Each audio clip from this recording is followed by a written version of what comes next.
Welcome to another CEO Wisdom podcast. We have Donald Sipes with us. He's the president and CEO of Optical Engines in Colorado Springs. It's a very interesting business. Didn't have many laser people on that podcast, but it's pretty much stuff of sci-fi. So, Don, welcome to the podcast. Tell us a bit more about Thank you. yourself and what you've been up to. Thanks for having me. Our company is Optical Engines. We're a deep technology company. We've been in business since 2005. Little bit different model in that we're just a bootstrap cash flow company. We do in lasers and photonics kind of the hardest of the hard. So our customers are the Lockheeds, the Air Force, Space Force, Raytheon, all kinds of different companies, Microsoft, that come to us with very, very difficult problems. After about 20 years, we found we could do almost anything with a very common set of parts. So we've created this thing called the Universal Light Engine that space, that right there is that gold thing is going to go into space for a power beaming experiment. So we're just making a good living, and now we're starting to move into more sizable applications like quantum computing, directed energy, space power beaming, LiDAR, and ultra-fast laser surface processing and things like that. And how did you get into lasers? I've been doing lasers for 42 years. Got really interested in them at school at Cal Berkeley. Then I got a great job at the Jet Propulsion Laboratory in Pasadena doing deep space laser communications. And if you ever see those, the little green laser pointers that people use, I basically invented that. I was like 24, had my 15 minutes of fame. And then we just started laser companies and doing fiber lasers and things like that. And how does one invent green laser pointers at 24? Well, it turned out I totally BS'd my way into a job at JPL. They said they wanted a 10% efficient laser to communicate from Saturn. And I said, sure, no problem. I got to working there and I realized that the most efficient laser at the time was 0.1%. And that just, necessity is the mother of invention. So I just kept working it and working it. You just, a lot of times, really good ideas takes years of noodling, to just kind of wear down the problem. And then I'd actually gotten it up to 8%. So it's just, technical innovation is it's an interesting process, right? And back then, you had your moment of fame. Did fortune follow? Because I don't think it was your own company, right? So what happened? No, it was NASA. And then for a long time, I was really good at making other people fabulously wealthy. So we then started a company that was bankrolled by Amoco, the oil company, and we developed a new type of fiber and worked that until Verizon said, oh, guess what? We want 10,000 of those for our fiber to the home network, Fios, on the East Coast. And a lot of people got really wealthy. Then we started Optical Engines, which is, we have no investors. We just bootstrap it and have yet to be fabulously wealthy from this. But I think we're on our way. And a lot of people don't have a clue about lasers. What's the application of lasers? Where can these things be extremely useful? The amazing thing is I have probably worked on 500 different laser applications. You can do anything. We did undersea laser radar, quantum computing, directed energy, various space applications. Like I said, a guy even wants to roast coffee with a laser. So it's never ending, the stuff you could do with perfect light. And for computing, for sensing, for material processing, we're doing ultra fast lasers to reduce the drag on an airplane's wing, or reducing the drag on a ship's hull. It almost makes your head hurt. There's so many things that you can do. Finding things to do is the easy part.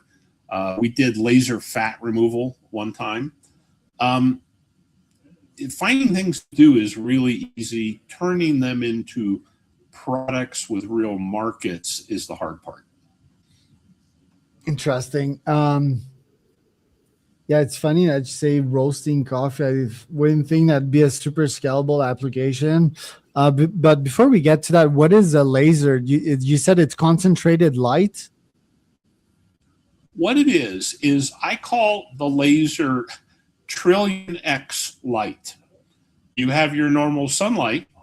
With a laser, you could make it a trillion times more intense. You can turn a flashlight on and off. With a laser, you can make that pulse a trillion times shorter.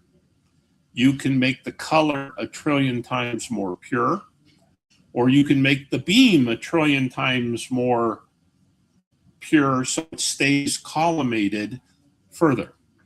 If you start at Saturn with a laser beam, it's only about a third the size of the Earth when it gets back to Earth. So lasers, you can just make amazing. We have stuff at Fermilab doing the particles. We're building laser particle accelerators with Lawrence Berkeley Lab. It just never ends. So what are the properties of a laser? And that would answer the application question. Is it temperature? Is it why most people want lasers? It's just like this thing is super hot and concentrated and it's precise? Well, yeah, because you can put such intense light in such a well-defined place. A guy one time won the Nobel Prize for using a laser as a pair of tweezers to move a cell around. They use lasers. The heart of most quantum computers is a laser to trap an ion perfectly, almost still in space. So you can do all these amazing things. First and foremost, for us, we're engineers. We really take it. It's that last 5% of the engineering that really kills you. And that's what we do. Crazy temperature ranges, vacuum of space, underwater. Saudi Aramco wants lasers to send them 6 miles underground to heat water to help with fracking. So the laser can go through the water and can frack. Is that what you're saying? Or it heats the water. It's absorbed by the water. It heats it. Water has no place to go, so it cracks the rock. It fracks the rock. Got it.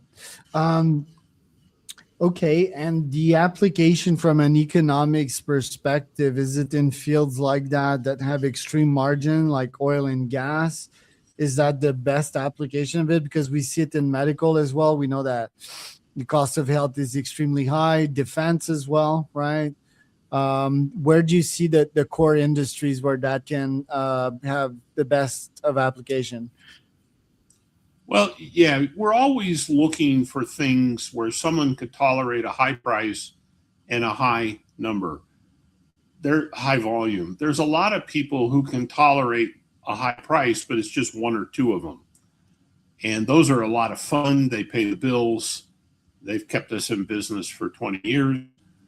So we're looking for applications of lasers that are moderately priced but high volume. One of those is quantum computing.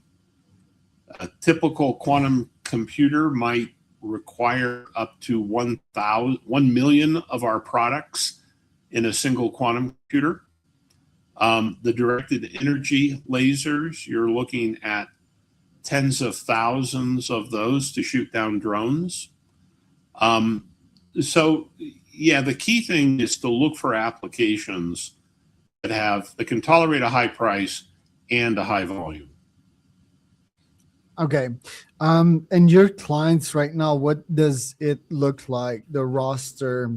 You've been doing that since what, 20 years, Optical Engine? Yeah, 2025 we started. How much clients do you have? 2005, sorry. Okay. How much clients do you have right now? Do the clients come back to you? What does the business back end look like? What it usually looks like is a customer comes to us kind of with this Don Quixote dream the impossible dream. They go through what they want to do. And then in a very sheepish voice go, can we do this? And we had Microsoft come to us that wanted to store data on pieces of glass, Project Silica. They had a laser that took up a room to do it, and they wanted to make it, something that could go in a data center. So then a lot of our work is, okay, guys, here's what you got to do.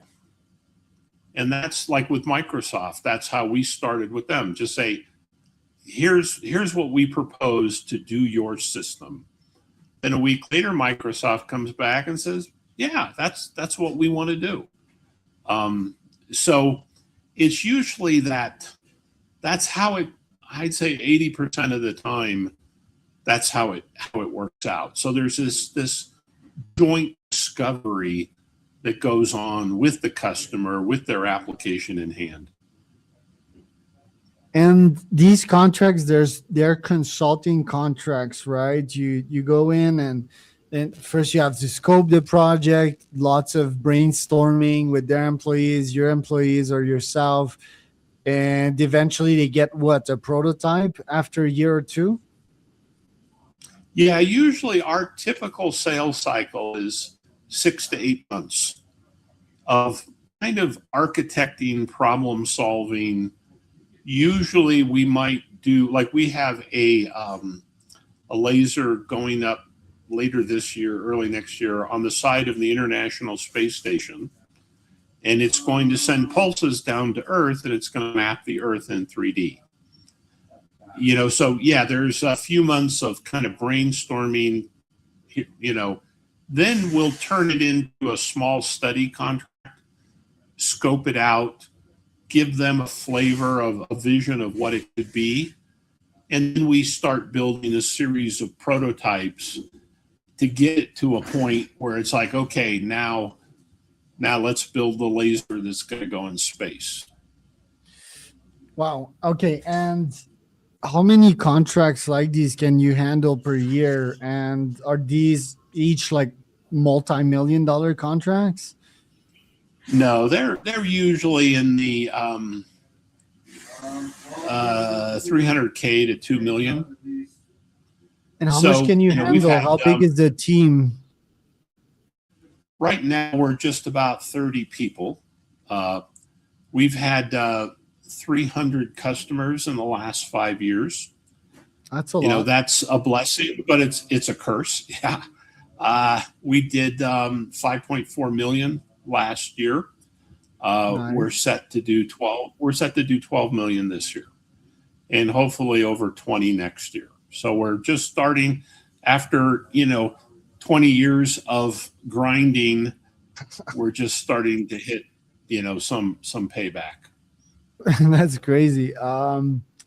And how do you hit 2x? Is it just the compounding of your efforts and building relationship with time, or? Yeah, that's it. A lot of stuff, we have new technology going into new applications, which I refer to as misery squared, because not only do we have to solve a lot of technical problems, the customer has their own technical problems and market problems and price. So about 20 things have to happen, and it only takes a couple of those not happening to scuttle the whole thing. So we've had a lot of things that we thought, here it's going to go. It's going now. Like we had qualified in Samsung, Apple, and LG's plants to weld a ribbon cable to the back of a smartphone display. But right at that time, smartphone production leveled out and nobody wanted to invest in their factory. So we can do everything right price point, right everything. And it's the nature of what we do. You know, we sit at the hard end of things, and where we don't have competition, which is great, but we have a lot of other things that can scuttle, a program fully going to market. And what's the stressful part of your work? Like you're in the business of precision, right? And you need perfection. And sometimes that's really, really hard to achieve technically, right? Is that the main stressor? It can be, especially when it's up against, when you take somebody's money, to do something that no one's ever done before. And it's come time to deliver. Only twice in our history have we thrown in the towel and just said, look, we can't do this. But that's the stressful part, when you're trying to ship and you're still solving, technical problems. Is there some discoveries in your space? Do you sometimes make like important discoveries that you or the client can patent? Yeah, I personally have 50 to 60 US patents. I just filed a provisional yesterday. So yeah, there's always things. That's the great thing about intellectual property. There can be two properties and you can create a new property right in between those two, or things like that. So usually the application and the vision drives the invention, because it says, to do this, I've got to do this other thing. And, oh yeah, no one's ever thought of that before. And then, okay, I think we can get a patent here. And is your patenting strategy mostly defensive, or do you think you can actually make some money off those down the line? I think it's what we say is we don't defend our patents, but the person who will one day purchase us will defend those patents. So it's mostly defense. We have a laser that's being evaluated by a company that has the largest market share in the wafer dicing market. And they are using this. They've qualified it. We're looking to go into production. And the patents are the only thing to keep them from just going around us. Are you top of line, top of innovation in your space? Like, are competitors lurking? Well, we think in this area called advanced glass processing, where we work with glass to create fiber optic devices, we think we're literally one of the best in the world. That microscope over my shoulder cost 150 grand. So we think we are one of the top people. Of all the people in the world, Microsoft came to us. So that area is where we think, coupled with our knowledge of applications, makes us a very formidable. We punch way above our weight. Why is it so costly to build a laser? What are the economics? Can't you make these like infinitely cheaper, just like Elon downgrade the cost of launching rockets to space? Yes, that's what volume does for you. So yes, we think we have a technology that will, when implemented, reduce the cost of ultra-fast micromachining by 70%.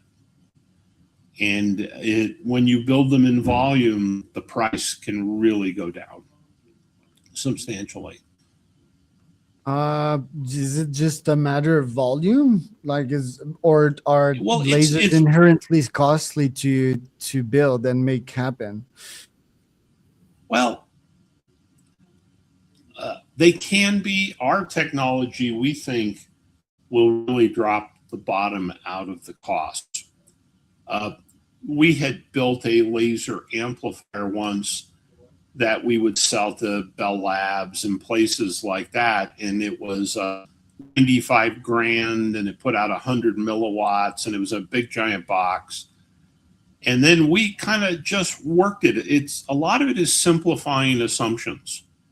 And if you look at a lot of like the SpaceX stuff, with the best part is no part, they are really good at those simplifying assumptions that can really drop the cost out of things. So, we took this $100,000 amplifier and then sold it to Verizon at 3 watts and $6,000 and a little tiny package, just improving, working it, simplifying. That it's a process for getting costs out of things. And what are the components in the machine that we see behind you, for example? Like what is it optics? Is there GPUs in there? What are components in Oh that yeah, machine? that's a very special microscope that can measure nanometers. If I would, let's see, right here, you see a laser. It Yeah. looks just like a bunch of fiber. Hmm. These two little boxes down here, those are laser diodes. They take electricity and make light out of them. And those go for $1,500 a piece, less in volume. That's on a big cold plate because this thing makes a lot of heat. And then you see all that spaghetti all over the place. That's the fiber. And so that's typically what these look like, where you can, and then we couple of electronics and software and things like that to, to do that.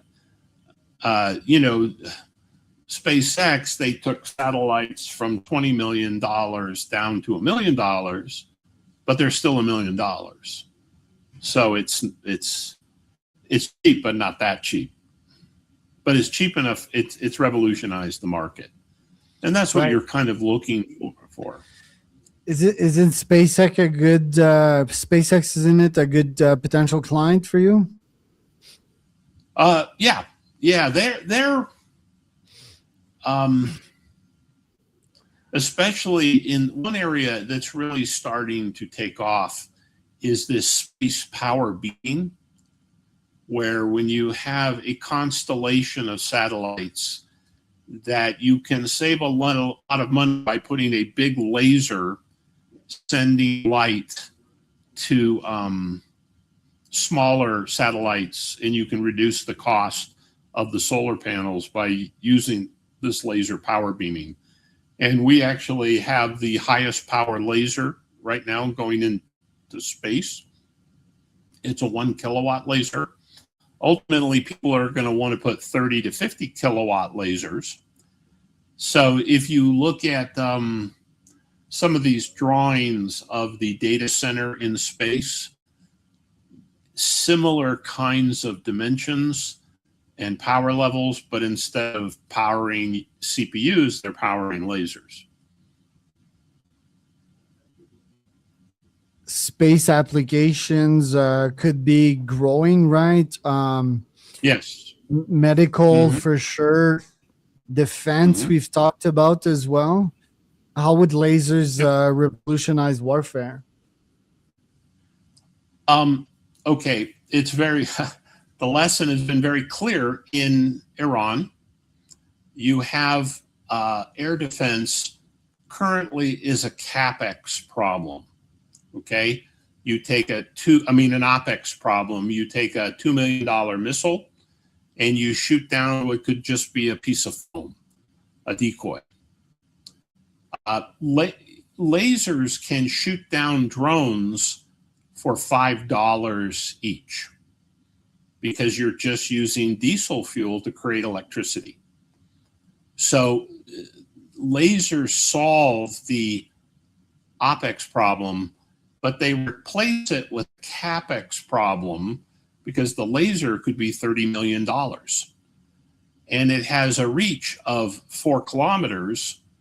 So we've been working on putting lasers on drones and drone helicopters where we could reduce the cost of defending an area by a factor of 1,000.